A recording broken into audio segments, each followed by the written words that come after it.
Che. Ano ko to?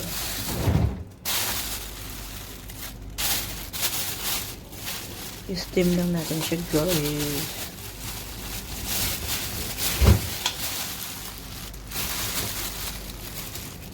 Season na ng blue crab dito sa cook.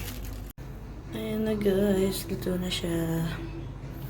Meron tayo ditong pickle na bawang.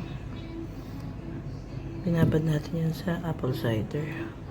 Tapos ito yung pickle din na bawang din to, pero nabili ko lang siya. Ito yung ginawa ko. Kain tayo, guys. Namiss ko to. Thank you, Lord.